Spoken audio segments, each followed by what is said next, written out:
The video that I posted earlier today is still up, but after a couple thousand views, YouTube decided that educating people about psychological operations and how to defeat them is not advertiser friendly.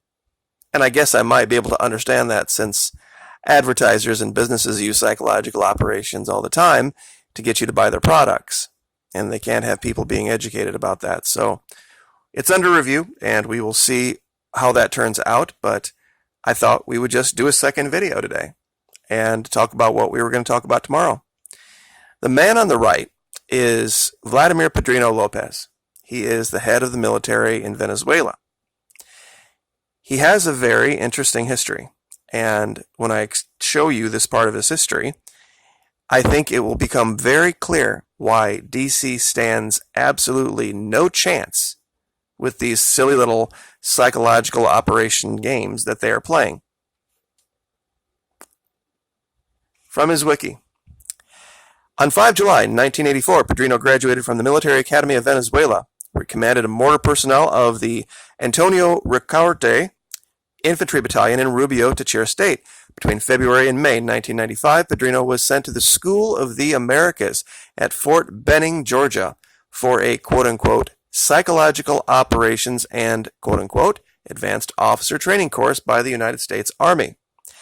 During the 2002 Venezuelan coup d'etat, he was a colonel of the Simon Bolivar Infantry Battalion in Fuerte Tiuna. Remaining loyal to the government of Hugo Chavez, he was later appointed Chief of Joint Staff of the Strategic Defense Central Region, integral by President Chavez. So this gentleman,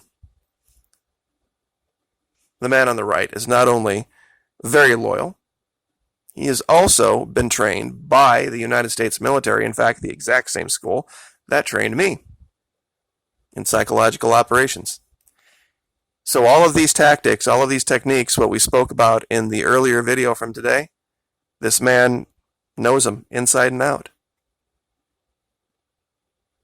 With somebody like this at his side, Nicolas Maduro will never be defeated by the amateurs that are currently occupying the Oval Office and locations thereabout. It's not known as the School of the Americas anymore. It's been changed to WHINSEC, the Western Hemisphere Institute for Security Cooperation. Very nice term. In fact, they don't call Army interrogators anymore. They call them Army Human Intelligence Collectors. But I would like to share with you some of the graduates and people associated with the School of the Americas and their past. Primarily, this founders of the Zetas, this Heriberto Lascano and Guzman de Sena. These two guys were Mexican Army Special Forces officers that graduated from the School of the Americas and founded the Zetas cartel. The Mexican cartel primarily responsible for the vast majority of drugs coming across our southern border. Manuel Noriega also graduated from this school. So the U.S. military doesn't play when it teaches how to operate in the arena of the mind. Now, how you use that is entirely up to you. We can see many who have used it for ill, but some who are now using it as a defense against Washington, D.C., and I think that's what probably drives Washington, D.C. crazy. I'd also like to talk about this woman. Her name is Delcy Rodriguez. She is the vice president of Venezuela. We have heard over and over again, Maduro needs to leave. Maduro needs to leave. Specifically him, by name. If someone can show me where either Pompeo or Bolton or Rubio or others have talked about the entire government of, or the entire administration of Nicolas Maduro leaving, I'd like to hear it. They mention him by name. Even if he would leave, this person would be president, not random guy named Juan. She is the vice president of the country. She would take over day to day. And if you think that would make any major change in the direction of the country, think again. Even after her, there are many others. If there were some situation where the U.S. decided to intervene militarily and something would, heaven forbid, happen to Nicolas Maduro, you can guarantee the military would be in charge, and that would put Padrino Lopez in the driver's seat. So, random guy named Juan isn't even in the mix. He's not even anywhere close to someone legally who would be in charge of the country. But we can look at, and I'll leave with this since it's only 5.5 minutes in, I'd like to cover the people who are the opposition. And I would like to show you something they all have in common. We're going to talk about Leopoldo Lopez, the guy who has broken himself out of house arrest. We're going to talk about Enrique Capriles Radonsky, the guy who lost an election to Nicolas Maduro in 2013. We're going to talk about Carlos Vecchio, who is the charge d'affaires of the government of Venezuela, the shadow government of Venezuela, put in place by Mike Pompeo. Of course, random guy named Juan, convicted felon Elliot Abrams, and criminal Antonio Ledesma. This is the core of the group of people that are attempting to overthrow the duly elected government of Venezuela. And every single one of them is tied directly to Washington, D.C., in one way or another. So let's begin with Leopoldo Lopez, and let's look into his history. He was trained at Harvard. In 1993, Lopez graduated from Kenyon College, where he received degrees in economics and sociology. He attended Harvard University and Kennedy School of Government, where he obtained a Master of Public Policy. The Kennedy School of Government is in Cambridge, Massachusetts, I believe, attached to Harvard University. So there's one. How many of our presidents, how many of our leaders have been attached to Harvard? Enrique Capriles Radonsky. Now, of all of the people that we're talking about here, this group of opposition, this guy actually at least stood up and ran and came really close to winning. He only lost to Nicolas Maduro by 1.5%. But he's part of the Democratic Unity Roundtable, and as are all of these guys, by the way.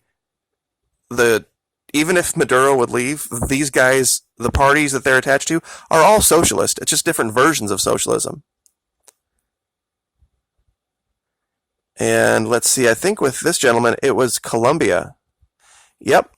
Capriles enrolled at the Andres Bello Catholic University, and later on at Columbia University right here. And that's a private Ivy League research university in Upper Manhattan, New York City. So that's 2. Carlos Vecchio, Georgetown, and Harvard. Fulbright scholar at, once again, the Kennedy School of Government. Juan Guaido. I think many of you probably already know this about this guy. George Washington University in D.C. Elliot Abrams. I don't think we have to probably go too deep into this guy's history, but do know that he is a 3-time convicted felon for lying to Congress. How he has a position in our government should show you very clearly that within the Beltway, those people only answer to the RNC and DNC. They are not servants of the people of the United States of America. You can send as many people as you want there. The first thing they're going to do is bow the knee to the RNC or the DNC, which will absolve them of any criminal activity. And Abrams, of course, received his BA from Harvard in '69, London School of Economics in '70, Juris Doctor, Harvard Law, '73. And then the last one, Antonio Ledesma. All of these guys, criminals. Beginning to end. Capriles was probably the only one who didn't actually get convicted or charged with anything, but Vecchio is on the run. Guaido has been charged. Elliot Abrams already has been convicted. Leopoldo Lopez was on house arrest. That's who if you're standing against the duly elected government of Venezuela, that's who you're standing with. Personally, I would rather have somebody on my side who's loyal, regardless of whether I would agree with them or not. Because would you want somebody in your group that could just get bought, flip-flop back and forth? You can't say at this point that these people who are standing by Nicolas Maduro are doing so because it is somehow financially beneficial or any other way beneficial to them. It's not. These aren't wealthy people. They aren't living high on the hog. They are suffering through what has been going on in Venezuela right alongside everyone else. And I'll say it again, there are parts of Venezuela that have suffered worse than others. But this guy on the right has the ability, has been trained to have the ability to discern these games and explain them, not only to the other members of the government in Venezuela, but to Nicolas Maduro himself and to the people. I should have probably brought up some of these speeches where he would, after all of this kind of stuff happens, after they tried to kill Maduro, after they've tried all the stuff with the fake humanitarian aid, and now this last thing, he can go directly to the people, get on TV and say, look, this is what happened, this is what they tried to do, here's the truth, here's the tactic and technique. And that's why DC will continue to fail, because they don't. All they can do is go on CNN or go on wherever and just lie and spit out garbage and trash and talking points and not talk to you like you have a brain. I guess that's maybe the difference. The Venezuelan government respects its people. It respects the intelligence and the ability of their people to understand the truth, whereas DC has nothing but contempt for you. DC, if it had its own way about it, wouldn't have to deal with anyone in the flyover states. If it was up to them, they would have New York, Florida, maybe California, rule everything, and everyone else would just answer them. And that's what they're going for. So we will leave it there, but it's it's an amazing thing to see that people who call themselves educated in politics have no idea that there is a vice president of Venezuela. Her name is Delcy Rodriguez.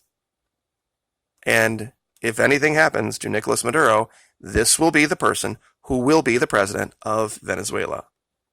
End of story. Thank you so much for your support. Like, share, subscribe.